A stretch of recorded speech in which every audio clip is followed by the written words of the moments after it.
All right, ladies and gentlemen, we're going to talk about one of the favourite topics here. We talk about, on the report from Tiger Mountain, and pretty much everyone's favourite topic these days, which is mass deportations.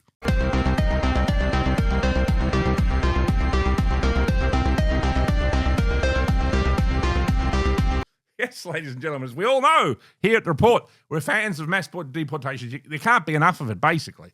We love Trump the way he's promised to give us mass deportations, and obviously, you got the odd judge called Mr. Scheinberg or Mr. Goldstein who won't allow Donald Trump to fulfill his mandate to the people. I have no idea.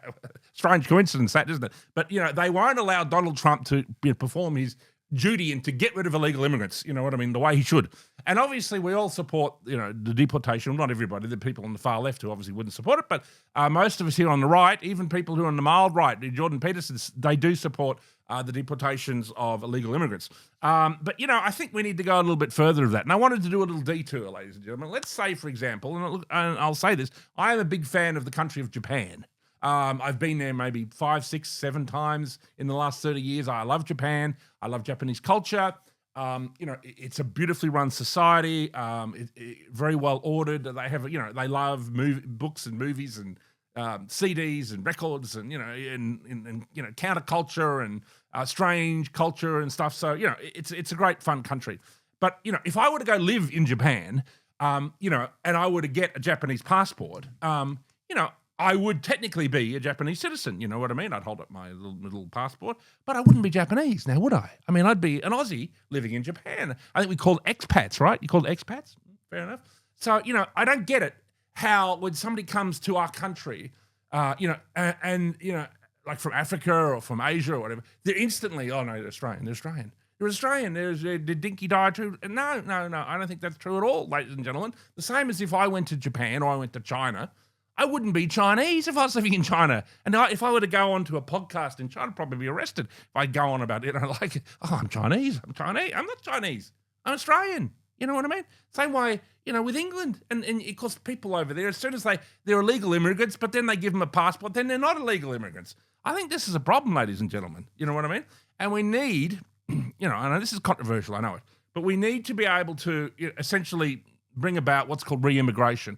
Many people who've come here from foreign countries, we need to encourage them to return because, first of all, they'll feel better. They'll, and we should make, the countries they're returning to, we should, relieve world debt because we all know the world is, but the whole world is like $300 trillion in debt to. Well, we always say who are we in debt to? What's the friggin' Rothschilds and their pals, right? So that's who we're all in debt to. I don't know to the tune of what, but the World Bank, has all these third world countries vastly in debt so they can steal their resources and blah, blah, blah, blah, blah.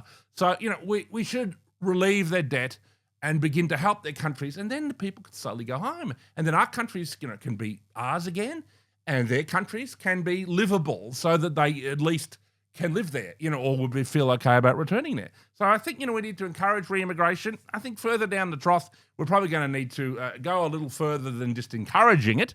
So we might go a little bit more to help people along to hop on the ship. But, at the moment, we just should be encouraging re-immigration, and it's an issue, you know what I mean? And I think we should give up this false narrative that just because you happen to lob into a country, suddenly, I think I'd have a lot of gall if I lob up in Japan or China and say I'm Japanese or Chinese, which I'm clearly not. So, I think that's a problem. And obviously you're seeing, the situation with mass immigration in Europe is getting serious, ladies and gentlemen. And basically you've seen Spain.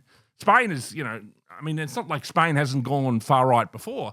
I don't think our readers here, listeners here, understand that Spain was under fascist control from the 1930s until the mid-70s. That was 40 years. It was a tremendously successful fascist regime of General Franco.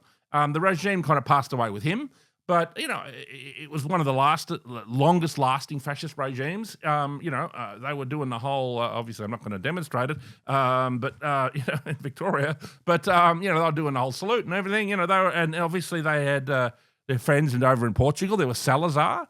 He had a group called the New Order, which that famous band New Order took their name from. That was a fascist regime under Salazar. So, this Latin American fascism was quite popular. And also, obviously, in South America as well, where all the Nazis fled, there was a lot of that going on there with Peron and various other, South American states. So, this has happened before with Spain. The Moors, which were Muslim Africans essentially, had invaded Spain, and they took the country over where they were like, 70% of the population at one stage. But the Spaniards fought back, got rid of them, and took back their country. So, there is a historical precedent that even though we're overrun, this can be reversed, and Spain is a classic example. And then you've got the people of Ireland, ladies and gentlemen. I mean, they're a beautiful people, the Irish people, some of the nicest people you'll ever meet.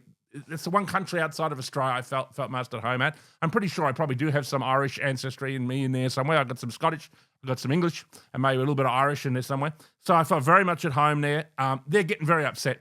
Obviously, they fought pretty much a 500-year war against the English, ladies and gentlemen. And, that's a people very much like them. And they fought for 500 years. And in the last, 80 years to 100 years, they fought a very internecine war involving terrorism and stuff over against the English, who, as we well know, are not really that different to the Irish people. They're a little different, you know what I mean? And yet, once that conflict was brought to an end at the end of the 90s, then this kind of insanity of globalist mass immigration. And the Irish people are not a colonial people. They're not a people known for oppressing people around the world. They were an oppressed people. They were an oppressed white people, ladies and gentlemen. So the idea that they need to be punished for their crimes, which is absolute nonsense. The Irish people have always been an oppressed people under the heel of the United Kingdom or Great Britain. So, it's this nonsense, and they're not taking it. I mean, look, I think the IRA was pacified at the end, and the IRA is unusual too, because you associate nationalist movements with right wing, but this was left wing nationalism, so it's kind of unusual. A lot of the politics of the IRA and Sinn Féin is a kind of strange mix of left and nationalist ideas. So I don't know. It seems like. And this is crazy. I have no idea why Sinn Féin would support mass immigration, because they fought for 100 years to get rid of the English, and yet now they're just going to allow their country to be invaded by people who really are different from them, who are bringing a completely different culture. I mean, and you're seeing really strange things. Obviously, if you've been to Ireland like I have, been there a few times, the villages are beautiful. You might go to a little village and they've got 200 people living in the village, and it's just, lifestyle hasn't really changed much in 100 years, and the roads are tiny, and it's just so quaint and beautiful. But to that kind of society, they move in 300 or 400 immigrants, and suddenly the 200 Irish people who live there are now 30% of the population of the village. It's ridiculous. And people aren't having it. And this is a people who are happy to fight back. So I think, and even in England, it's heading towards a civil war type situation. You see Starmer panicking, with those young girls were killed by that, that prick. 18-year-old fucking eggplant, whatever he was. And, he was a complete arsehole. And there was a near civil war that happened in the UK over that. So I think, a lot of these European countries, and also France, France, ladies and gentlemen, France is incredibly overrun. I mean, I was probably last there maybe about 8 years ago, around 2015, maybe 2014. And I couldn't believe how overrun with Muslims France was, and particularly Paris. It wasn't so bad in the countryside. It was a bit more French, but Paris was very much overrun, and it was kind of deeply shocking. And obviously, shortly after I was there, I went to the venue of the Bataclan about a month before it happened. And when I left, then the attack on the Bataclan happened. So, and I remember we were picked up by a cab, and they were driving us into Paris. And there's this flag, people were in this protest, and all these Muslim men, and I didn't even recognize the flag. And I said to the driver, "What flag is that?" And he said, "Oh, that's the French flag." Right, that's not the French flag. I know what the French flag looked like. It was the Palestinian flag, which obviously back then I didn't recognize it. So they're riled up, the Muslims there, over the whole Palestinian thing. They're going crazy, and I know that Jewish people are feeling uncomfortable in France at the moment, and they've got good reason. I mean, authors like Michel Houellebecq are writing all about how France is going to be invaded, and his novels, which are brilliant by the way, and you should read, are all sort of lamenting the fall of France, and obviously you've got that Macron leading it. So this whole situation really needs us to begin to think about. We're going to need to deport people who are our citizens, who really have foreign and hostile agendas to us, even if they're citizens. Now, that's a deeply unpopular idea. Obviously, most people do support mass immigrants, but what do you do about people who've actually been given citizenship, who are living in your country, who are enemies of it? I think they've got to go as well. So there it is. That's my thoughts on all that. And again, I've probably raved on a bit much. This new microphone's making me very talkative.